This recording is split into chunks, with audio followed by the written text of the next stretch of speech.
Michoacán es mejor.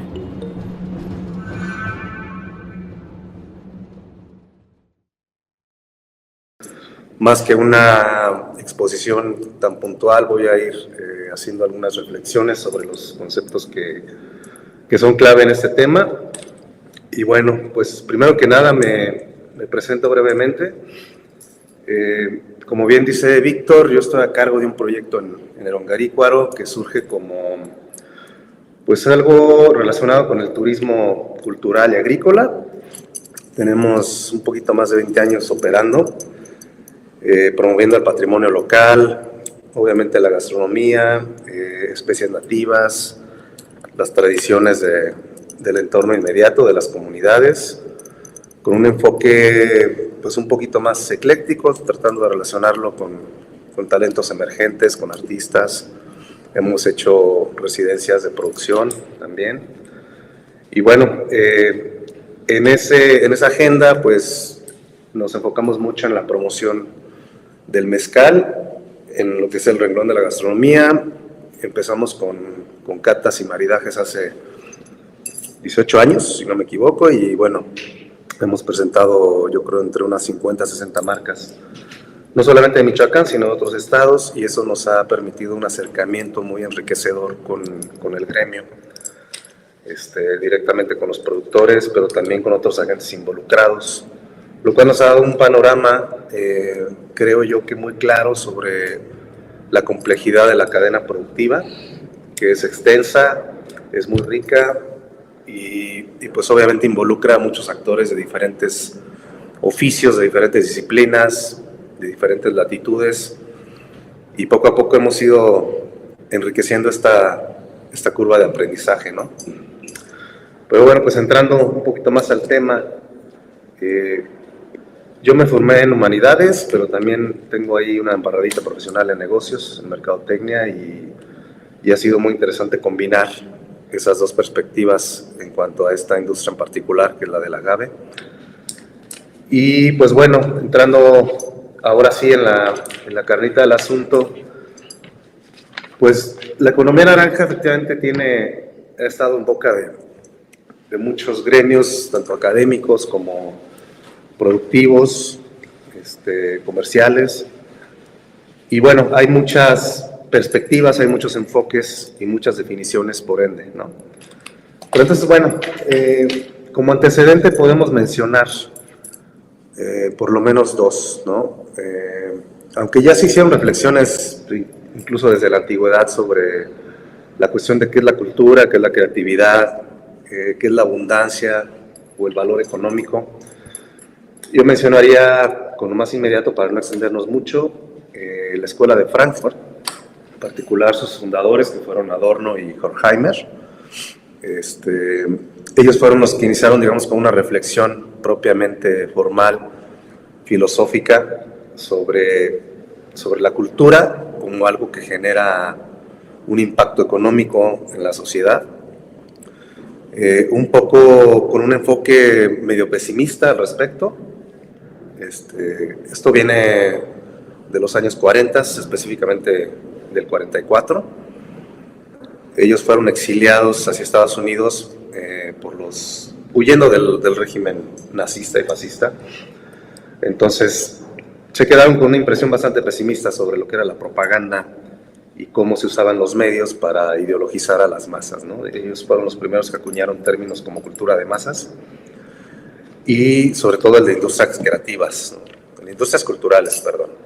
La industria cultural. Empezaron a reflexionar sobre cómo el arte o los bienes culturales se podían reproducir con fines, pues finalmente no tan enriquecedores, sino más bien con fines de ideologización. Pero sus reflexiones sirvieron de antecedente para pensar como esa dimensión que tiene la cultura, los bienes culturales, para fines prácticos, ¿no? En este caso, sociopolíticos, más que nada. Y bueno, todo eso generó algunas otras reflexiones hasta fines de siglo, con John Hawkins, este señor que está aquí, que él retoma un poco esas reflexiones, ya con un enfoque no tan pesimista, sino más bien enfocado a cómo las ideas de la gente pueden convertirse en un bien que genere valor económico.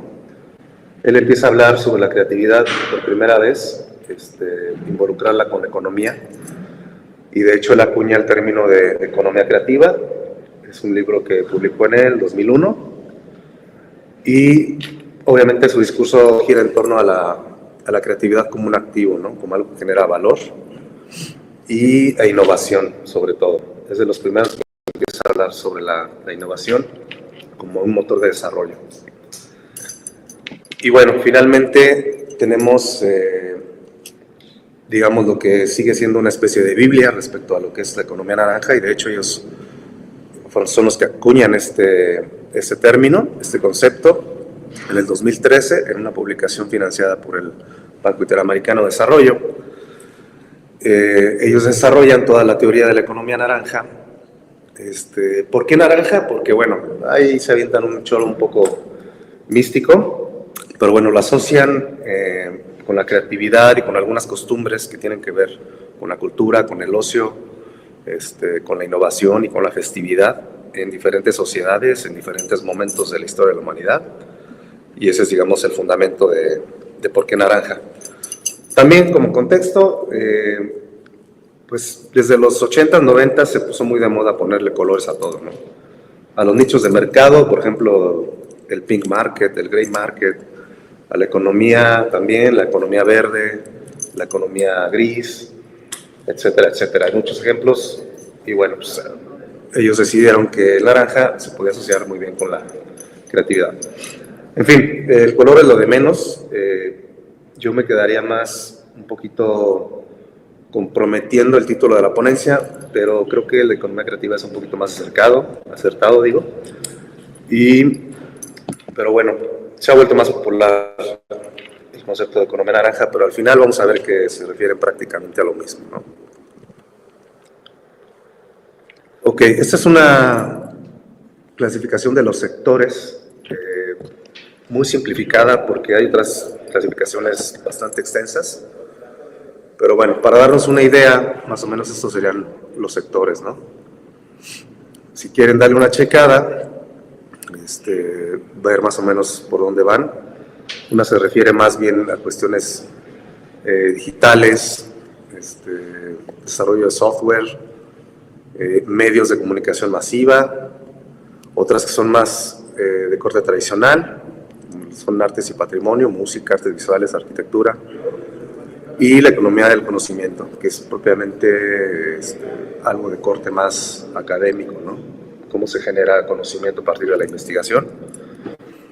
Y si pueden ver, la pregunta aquí muy importante es, bueno, ¿y esto qué tiene que ver con el agave, con el mezcal y con lo que nos trae a estos foros, ¿no?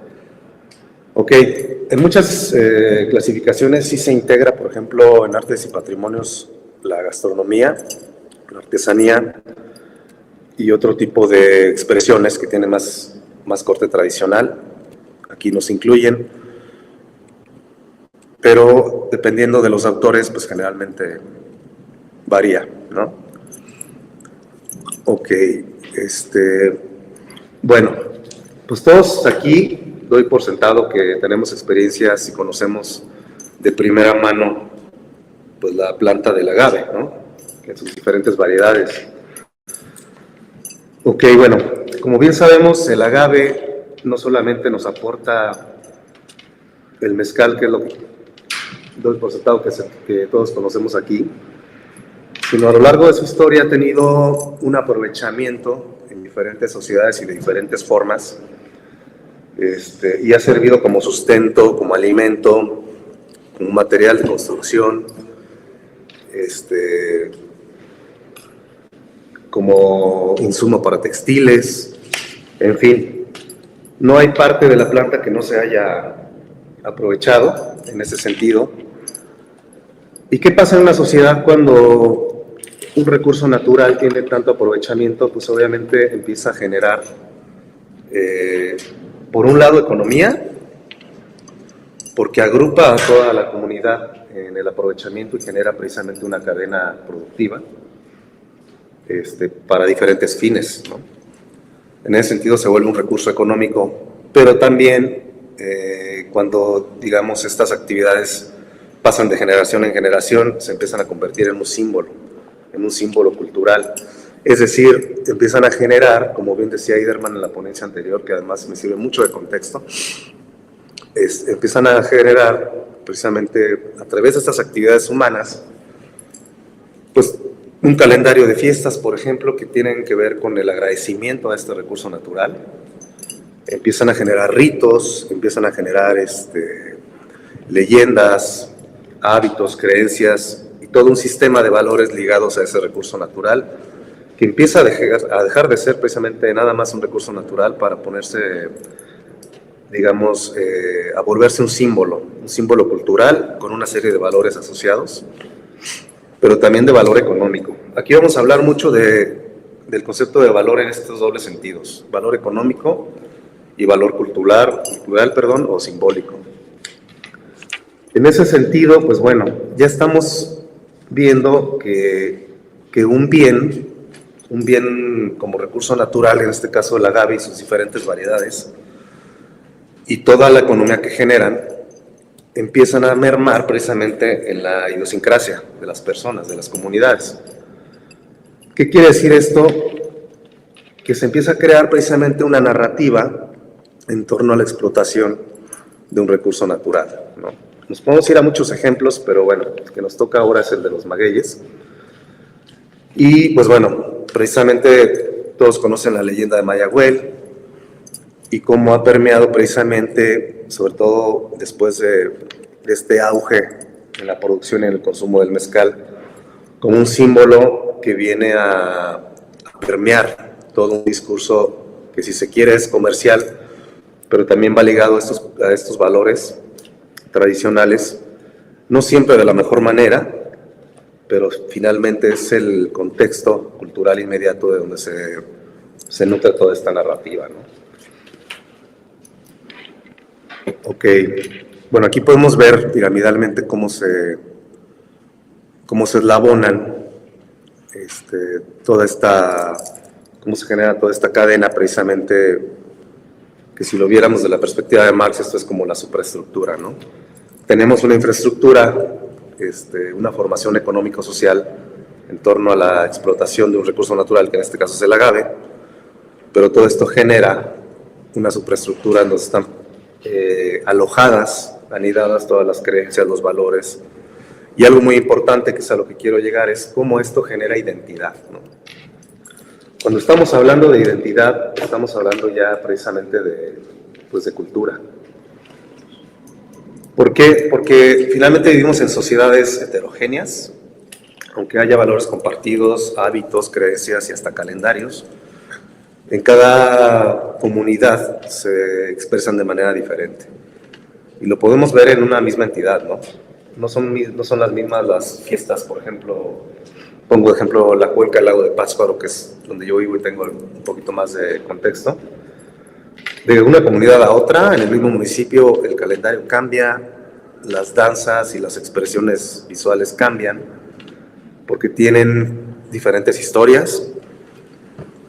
Los valores son compartidos, sin embargo, cada comunidad los apropia de diferente manera, ¿no? Eso en primera instancia nos da una diversidad de costumbres y de tradiciones, pero dentro de esa diversidad precisamente se genera la identidad de cada comunidad. Esto, y quisiera retomar lo expuesto por Iderman, precisamente es uno de los pilares que genera la bioculturalidad, ¿no?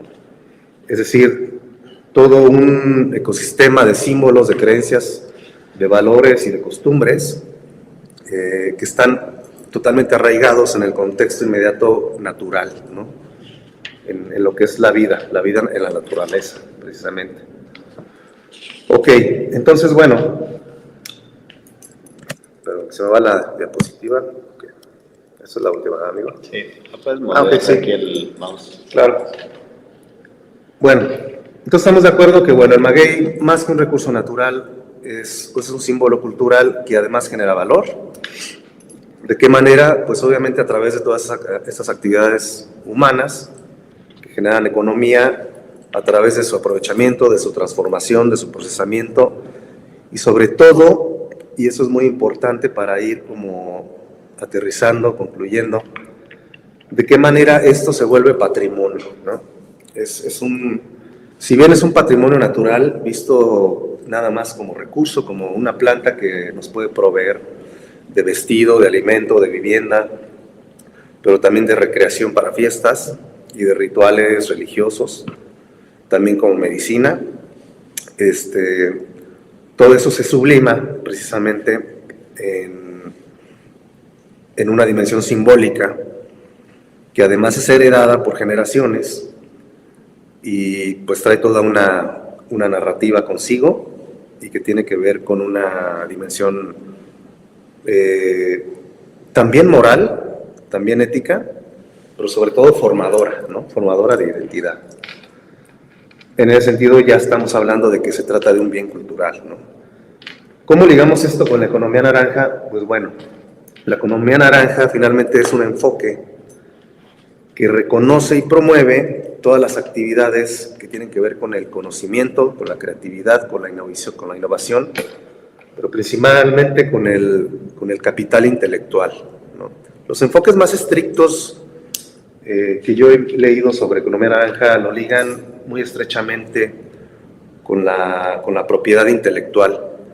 Yo difiero un poco, me gustan enfoques un poquito más laxos, porque por ejemplo hay cuestiones que tienen que ver con las tradiciones, con la gastronomía o con bienes culturales que son más compartidos, son más comunitarios, y no precisamente tienen que ver con un autor, con una propiedad que sea ostentada por alguien o por una comunidad. Es decir, no todo se puede patentar, no todo se puede registrar, hay cosas que son de dominio público, de dominio comunitario. En ese sentido siento que hacen más justicia a algunos enfoques un poquito más inclusivos, ¿no? Y en ese sentido, patrimonios como el del agave y sus derivados obviamente entran ahí. Es un poquito polémico entrar en eso porque también cuestiona un poco las bases de políticas y de mecanismos como la denominación de origen. Es un cuento de nunca acabar al momento, pero yo soy un poquito más partidario de que esa denominación debería ser un patrimonio de todo el país, que finalmente en todo el país se producen destilados de maguey, con diferentes nombres, con diferentes denominaciones, pero creo que ha sido un camino no tan bien andado en ese sentido, pero bueno, es algo que se ha convertido en un debate que no ha terminado. Hay diferentes posturas, todas tienen aciertos y también tienen sus partes radicales, pero bueno, es algo que es necesario poner sobre la mesa. Finalmente estamos hablando de un patrimonio. El enfoque de la economía naranja, y eso es algo muy rescatable, muy loable, se trata finalmente de conseguir el patrimonio no como algo fijo, como algo antiguo y como algo que hay que conservar a toda costa, sino que el patrimonio es un conjunto de bienes culturales que pueden generar valor, pero siempre y cuando se pongan en activo. Y para ponerlos en activo es necesario que la sociedad se apropie de ellos. Es decir, el patrimonio cultural ya no es un patrimonio, un monopolio de los museos, de las instituciones, del gobierno, de las fundaciones. Es decir, el patrimonio finalmente es de la sociedad. Y en ese sentido, mientras la sociedad vaya cobrando conciencia de que esos bienes les pertenecen a la sociedad y tienen el derecho, y yo diría que hasta la obligación, de ponerlos en activo para generar valor, mientras eso no suceda, van a seguir así detrás de la vitrina, sin generar calidad de vida, ni siquiera desarrollo económico. Y cuando hablo de desarrollo económico quiero diferenciarlo de lo que es el crecimiento económico, que luego se suelen confundir. El crecimiento económico simple y sencillamente es un aumento en las rentas, en los índices y en la acumulación de dinero, ¿no? En las arcas, finalmente, sin reflejarse, digamos, en la calidad de vida de las personas y en el empoderamiento y sus capacidades para adquirir servicios, bienes y otros beneficios, ¿no? Ahí ya estamos hablando de desarrollo económico. Entonces, digamos que no es lo mismo el crecimiento que el desarrollo. Y para que haya desarrollo, pues obviamente intervienen factores como los recursos humanos, los recursos naturales, obviamente la innovación tecnológica, cambio de la innovación tecnológica y los activos que pueden ser fijos o pueden ser variables. Y bueno, también diferenciar en el patrimonio. El patrimonio puede ser tangible, puede ser intangible. El tangible, pues es obviamente todo eso que se puede tocar, que se puede ver físicamente, los edificios, la arquitectura, piezas de arte, etcétera. Y el intangible, pues obviamente estamos hablando de expresiones como la gastronomía, la música, cosas de naturaleza un poquito más efímera, pero que no por eso dejan de generar valor, igualmente que el patrimonio tangible. Actualmente esas divisiones pues también se vuelven un poquito más borrosas, pero para irlo entendiendo un poquito mejor. En este sentido, pues la economía naranja, que cada vez se ha vuelto un poquito más una política pública, varios gobiernos han venido adoptando este modelo, reconociendo, sobre todo en sociedades como la mexicana, cuya vocación es eminentemente cultural, más que industrial y más que otros sectores, aunque es muy vasta en recursos naturales, eso lo sabemos todos desde hace muchas generaciones. Hasta hace poco se le ha venido reconociendo el valor económico que genera la cultura, las aportaciones que tiene para el Producto Interno Bruto.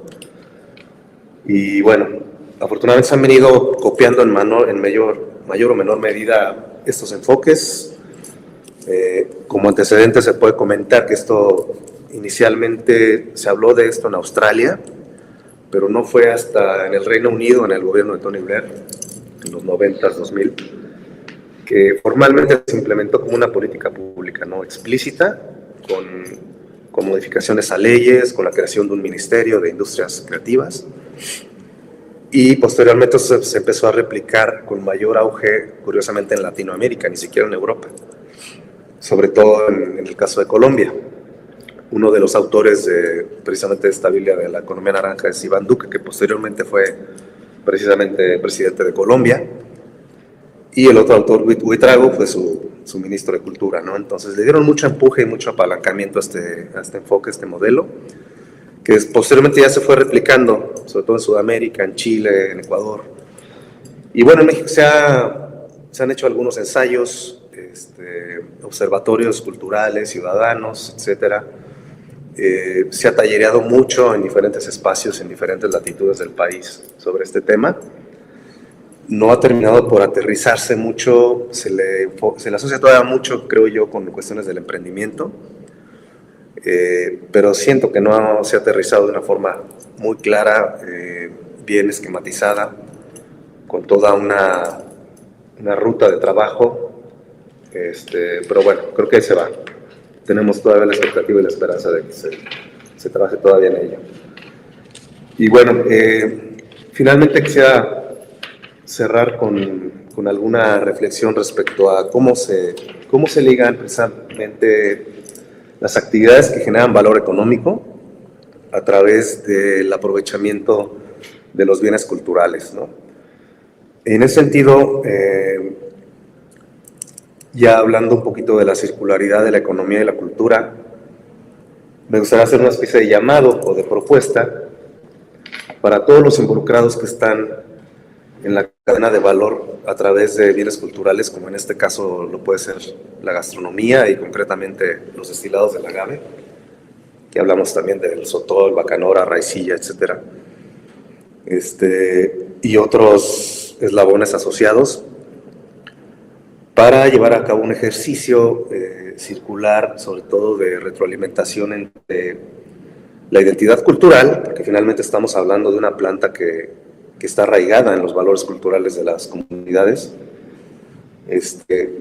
llevar a cabo un aprovechamiento responsable que sí genere valor económico, pero que también ese valor económico sustente, soporte y respalde precisamente los valores culturales que le dan valor a sus destilados, a esos productos, háblese del que se hable, de manera que sea una retroalimentación mutua entre ambos sectores, ¿no? No estoy hablando precisamente de economía circular, aunque está un poquito ligado el concepto, pero bueno, básicamente sería eso para mí el principal aporte.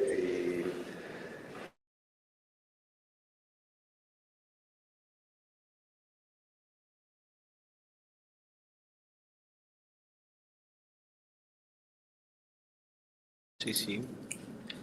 A ver. StreamYard. Listo. Compañeros, ¿nos pueden hacer preguntas? ¿Se trabó la transmisión? No, ¿sí? Ok, va. Nos pueden hacer preguntas aquí por medio de los comentarios en cualquiera de las plataformas. Estamos en Facebook, en YouTube, en LinkedIn, en bueno, ya no estamos en el Instagram, se cayó la transmisión, pero ahorita luego volvemos a montar, no hay mayor problema. También nos pueden escribir ahí por medio del chat de GABE Comunidad Industrial. Ahora sí que, pues bueno, esto viene a complementar mucho el primer contexto que da Iderman, y creo que es importante entender pues el origen de dónde nacen estas corrientes de la economía naranja, economía creativa, cómo ha ido evolucionando. Pues vean, o sea, primero Colombia antes que toda Europa, ¿no? Entonces hay algo ahí mágico en Colombia. Y también pues cualquier otro tipo de duda, aquí está Tomás para apoyarles, para vincularse, para hacer activaciones. ¿Nos podrías platicar también un poquito de la ex hacienda? Claro, bueno, para ir cerrando un poquito el tema, se me pasó comentar algunos ejemplos que se pueden visitar, incluso investigar en internet, que me gustaría compartir con ustedes, porque creo que se han aplicado muy acertadamente como política pública, transversalmente en algunos casos con los 3 niveles de gobierno y con aportaciones internacionales, como es el caso del proyecto de paisaje biocultural en Jalisco, en la Sierra Occidental, que es un proyecto interesantísimo, creo que ya va para 20 años. Fue financiado por la Alianza Francesa de Cooperación, la Agencia Francesa de Cooperación Internacional, y bueno, se involucraron los 3 niveles de gobierno y se agrupó en un grupo de 4 municipios, que son Allende, Mascota y no me acuerdo de los dos. El caso es que ellos llevaron a cabo un ordenamiento territorial muy interesante. Se había pensado en un área natural protegida, pero se reflexionó al respecto y se concluyó que el área natural protegida es un modelo de protección pues que no genera realmente nada más conserva y protege. En cambio, se pensó en este otro tipo de ordenamiento, que es el del paisaje biocultural, y es un ordenamiento muy interesante porque viene desde abajo, es decir, la sociedad es la que lo lleva a cabo, no viene un experto ajeno al contexto y empieza a ordenar el territorio, sino es la propia gente la que, conociendo la vocación de su territorio, empieza a ordenar actividades, y toda la economía que ya se generaba ahí se empieza a respetar, se respetan las actividades económicas con un enfoque sostenible. Y ahí tienes a la gente trabajando la artesanía, generando valor, sembrando, cultivando, haciendo agroindustria y obviamente turismo, ¿no? Entonces está muy interesante ese ejercicio. Tienen una página donde viene toda la historia y todo el modelo de cómo hicieron su agenda de trabajo.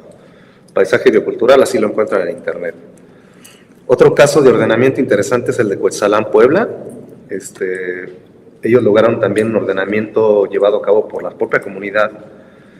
Y también es el mismo caso, ¿no? Generaron una agenda de promoción, de turismo, empezaron a capacitar gente, a conservar y parar el cambio de uso de suelo, lo cual también en Jalisco hicieron y que nos hace falta mucho aquí en Michoacán, sobre todo en la cuenca del lago de Pátzcuaro, que está inundada de berries y de aguacates. No tengo nada en contra de esas frutas que me encantan, pero el monocultivo tiene sus consecuencias, ¿no? Monocultivo intensivo, sobre todo en una zona en la que es totalmente biodiversa. En Sonora, Sierra Norte, se llevó a cabo un académico no se ha llevado a cabo al 100%, pero está muy interesante todo el levantamiento que hicieron de bienes naturales y culturales enfocado a una estrategia turística. Cuando gustan les comparto el documento. Yéndonos más allá, un ejemplo para mí muy relevante es lo que se hizo en España con las rutas gastronómicas, en Rioja, en Ribera del Duero, etc. Todo lo que hicieron con el turismo rural, que en muchos países se replicó, en México en particular se quiso llevar a cabo, en algunos lugares un poquito con más éxito que en otros. Otro caso interesante, este sí está muy ligado a la economía naranja, porque ya estamos hablando de tecnología aplicada. Es el caso del municipio de Tequila, la ruta del tequila y cómo se pretende hacer una ciudad inteligente, ¿no? Creo que se llama Tequila Smart City, el proyecto, y ya tiene que ver con una ruta casi autogestiva, en la que uno llega y a través de aplicaciones y de un celular ya puedes armar todo un itinerario. Está interesante, yo no lo he visitado, pero lo traigo a colación porque es un ejemplo muy claro de la participación público-privada. A contraparte de lo que es la ruta, el paisaje del agave y las viejas fábricas que fueron nombradas patrimonio mundial cultural, pero son gestionadas nada más por el gobierno, ahí no hay no hay inversión privada, y bueno, obviamente eso ha frenado un poquito el desarrollo y la promoción de estos destinos. Y claro, pues con todo gusto, si me permites meter gol y hacer el comercial. Sí, pues este proyecto en el que estoy y que están obviamente invitados, surge ya hace unos 20 y tantos años, en conjunto junto con mi padre, que es el que llevó a cabo una gran inversión para recuperar este espacio. Se trata de una casona antigua, de una ex hacienda, que en sus momentos fue muy extensa. Posteriormente, con la reforma agraria, estos terrenos se fueron repartiendo y devolviendo a las comunidades, y esto generó pues que este patrimonio se quedara ahí, abandonado. En muchos estados hay ejemplos de esto, y en otros estados se han desarrollado complejos muy interesantes, centros turísticos, culturales, y nuestro caso no es la excepción. Siempre le vimos la vocación de un lugar para el trabajo, para el encierro creativo, para el turismo, actividades al aire libre y obviamente para la promoción del patrimonio de la región, finalmente. Todo lo hemos venido desarrollando poco a poco. Hemos estado trabajando un poco en la conservación de especies nativas que están en peligro de extinción, frutales, florales, obviamente animales. Ahorita traemos un proyecto piscícola. Queremos explotar la cúmara y otras especies que están también en peligro, como el pescado blanco, el tiro, otras especies de peces que en la región estaban en plena abundancia y ahorita están muy amenazadas. Y sobre todo este año vamos a retomar una agenda de actividades más desarrolladas con la cultura, residencias artísticas, exposiciones, encerronas para la producción creativa, finalmente. Entonces, quien guste visitarlo, vamos a estar publicando en redes sociales ya una agenda de trabajo un poquito más clara. También nos interesa mucho el aprovechamiento de los recursos naturales, y en ese sentido vamos a echar a andar un alambique que adquirimos recientemente. Queremos empezar a trabajar destilados artesanales con insumos locales. Por ejemplo, queremos hacer un whisky tipo bourbon con maíz nativo, maíces de la región, obviamente rones con caña de la región, charanda que tiene denominación de origen. Nosotros, nuestro municipio no pertenece a esa denominación, pero no tenemos impedimento para hacer un destilado de caña también y de muchas otras cosas. Hemos hecho destilados de frutas, obviamente también vamos a hacer mezcal. Cabe mencionar que Erongarícuaro es el único municipio de la región, allá La Redonda, que tiene la denominación de origen, gracias a una familia, los Pérez, que les mando muchos saludos por ahí. Y pues empezar un poquito más con la promoción de los bienes culturales que tenemos por ahí en la región. Sería tanto, Víctor. Pues muchas gracias por compartirnos toda esta experiencia orientada hacia la economía creativa. Pues quien quiera venir a Ex Hacienda Porumbo, pues acá está el buen Tomás. Los puede recibir con gusto si quieren catas privadas, un tema también de hospedaje, conocer el lago de Pátzcuaro, pues ahí nos puede recibir, ¿verdad? Tenemos un comentario. Alejandra Villafuerte, la economía naranja reivindica identidades locales y vincula las historias y tradiciones en las etiquetas de los productos a través de la promoción del consumo consciente. Son oportunidades. Por supuesto, totalmente de acuerdo. Sí, yo estuve también trabajando un tiempo en consultoría y me tocó asesorar precisamente el desarrollo, la creación y el desarrollo de marcas, y precisamente estuve recomendando involucrarse mucho en los valores que proyecta una marca y cómo tienen que ver con toda la narrativa tradicional del contexto en donde se genera ese producto, ¿no? Y por cierto, estoy muy interesado en esa ponencia que viene al ratito. Sí. Bueno, pues ahorita no queda más que agradecerte que pues, nos compartiste esto. Ahorita vamos a hacer un pequeño break para darte tu reconocimiento. A los que vienen presencial hay reconocimiento físico, a los que no, pues hay virtual, ¿verdad? ¿Algo más con lo que quieras concluir o cerrar? Pues nada, extender la invitación y también reiterarte el agradecimiento a ti, a todo tu equipo y a todos los ponentes también darles mi reconocimiento. He estado al pendiente de la mayoría. Por cuestiones de traslado y de lo visto, he perdido un par de ponencias, pero la verdad, mis respetos para todos y cada uno. Pienso no perderme las que vienen, voy a estar por acá toda la semana. Y pues enhorabuena, es un gusto compartir con todos ustedes. Gracias a ti por estar con nosotros.